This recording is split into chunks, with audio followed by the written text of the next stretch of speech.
Hi అండి. అందరూ బాగున్నారా? నేనైతే చాలా బాగున్నాను. మీరందరూ బాగుండాలని మనస్ఫూర్తిగా కోరుకుంటున్నాను. ఈరోజైతే నేను ఇంకా క్రిస్మస్ మాకు దగ్గర పడిపోయింది కదా అనేసి ఈరోజు బట్టలు తొలపడం స్టార్ట్ చేశాను. బట్టలు తొలపడం ఒక రోజంతా ఉంటుంది. మళ్ళీ ఇంట్లో సామాను తోముకోవడం ఒక రోజంతా 2 రోజులు పని అయితే ఉంటుంది. ఈరోజైతే మొత్తం అంతా క్లీన్ చేసుకోవాలని సామాన్లన్నీ బయట పెట్టేసి బట్టలు అవి తొలపడం మొదలుపెట్టాను.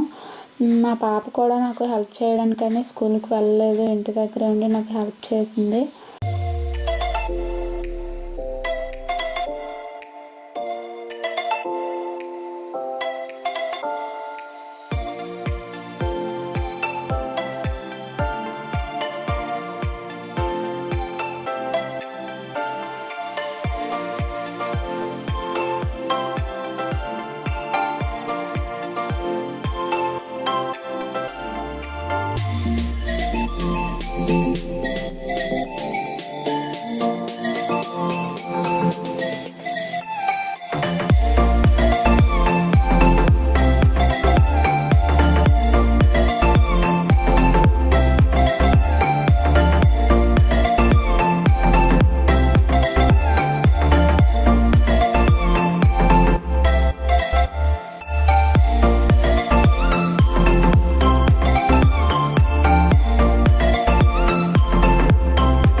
ఇది నా 7th క్లాస్ హాల్ టికెట్. నా చిన్నప్పుడు 7th క్లాస్లో అంటే 7th క్లాస్ ఎగ్జామ్స్కి పబ్లిక్ ఉండేది. అందుకని ఇది చాలా జాగ్రత్తగా చిన్నప్పటి నుంచి దాచుకుంటున్నాను. 2005 7th బ్యాచ్ ఉంటే కామెంట్ చేయండి. ఇంక ఈ పనులన్నీ చేసి ఆకలేసింది, ఇంక టైం కూడా అయిపోయింది కదా అని నేను మా పాప కూర్చొని రైస్ వేసుకొని వంకాయ కర్రీతో మేము త్వరగా తినేసాము.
సాయంత్రానికి అయితే క్లీనింగ్ మొత్తం పూర్తయింది. ఈ ఫ్రిడ్జ్లో సామాన్లు ఇలా తుడిచేసి పెట్టేస్తే ఇంకా పనంతా అయిపోయినట్టే. ఈ వీడియో మీకు నచ్చినట్లయితే లైక్ చేసి షేర్ చేసి సబ్స్క్రైబ్ చేయండి.